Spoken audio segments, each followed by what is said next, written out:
Okay, let's dive right in. We're going to break down one of Azure's most powerful and frankly coolest networking tools, Azure Front Door.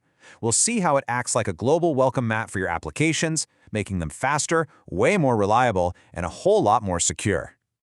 So, you've done it. You've launched your app, and people love it. But then, the feedback starts to trickle in. A user in Sydney says it feels sluggish. Someone in London says it's just plain slow. And then you have that nightmare scenario. What if your main server, maybe it's in the US, goes down? The whole app goes dark for everyone on the planet. It's a classic problem when you start to scale globally.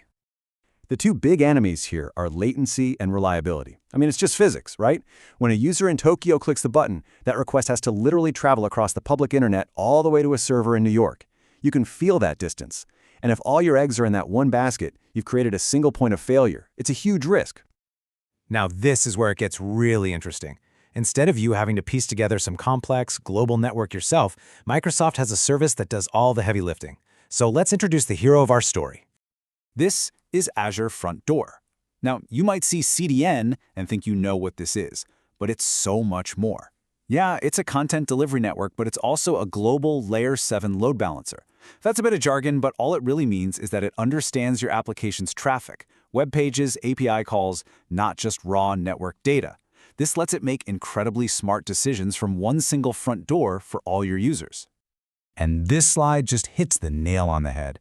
A traditional CDN is fantastic, don't get me wrong.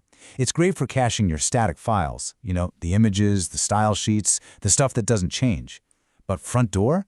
It's designed for your entire application, including all the dynamic, interactive parts. It's not just storing files closer to users, it's actively accelerating and routing all of your traffic in the smartest way possible. So how does it actually pull this off? How does it make things faster and more reliable? Well, the magic happens at what's called the edge. And the edge is just a fancy way of saying Microsoft's massive, private, global network of data centers, or what they call points of presence.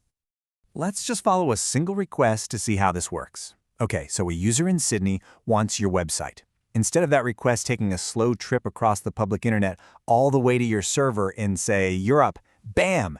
It connects to the nearest Microsoft location right there in Australia. From that point on, the request zooms across Microsoft's super-fast private network to get to your server.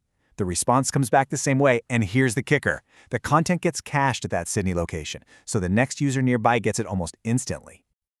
And the intelligence doesn't stop there. You can actually configure its routing with something called latency sensitivity. By default, it's set to 50 milliseconds.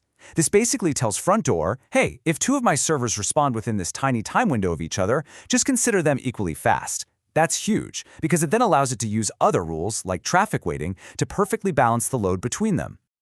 Now, you might be thinking a system this powerful has got to be a beast to configure, right? Well, actually, no. You really only need to understand 3 core building blocks. It's kind of like playing with Legos.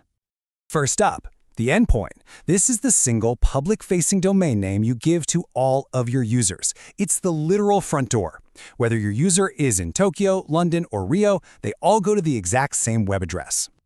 Next up, the origin group. Just think of this as a collection, a pool, of all your backend servers. These are the origins where your application actually lives and runs. And what's so cool is how flexible this is. Your origins can be Azure App Services, virtual machines, or even servers sitting in your own company's data center. And finally, the root. This is the logic. It's the rule book. It's the traffic cop that connects a request from that main endpoint to the correct origin group. So for example, you could have a rule that says all requests that go to /API should go to my API servers, while everything else goes to my main web servers. Now, the real power is in how Front Door makes its decisions. It follows a very strict hierarchy. First, it always looks at priority. If you have a primary server set to priority 1 and a backup at priority 2, it will always send traffic to number 1, unless it's down, no exceptions. If the priorities are the same, then it looks for the server with the lowest latency for that specific user. And if the latencies are pretty much the same too, that's when it finally uses weights to split the traffic, maybe an 80-20 split or whatever you decide. All right, so Front Door isn't a one-size-fits-all kind of deal. It comes in a few different tiers, or SKUs, that are designed for different needs and different budgets. This table breaks it down really nicely. You've got Classic, which is kind of the original, no-frills version. It's great for basic global load balancing. Then you have Standard, which combines Front Door with Azure's CDN, making it perfect for apps with a lot of content. And finally, there's Premium. That's the whole shebang. It's everything in Standard plus a ton of advanced security features, like a more powerful web application firewall and bot protection. So let's pull all this together. What does this all actually mean for you? Why should you care? Let's just boil it down to the absolute key benefits. At the end of the day, what you get is just huge. Your application gets dramatically faster for every single user, no matter where they are in the world. It becomes incredibly reliable because Front Door will just automatically route around any server or even an entire region that goes offline. Your security gets way easier to manage because it's all centralized right at the edge. And your whole architecture just becomes cleaner and simpler, with one single global entry point to rule them all.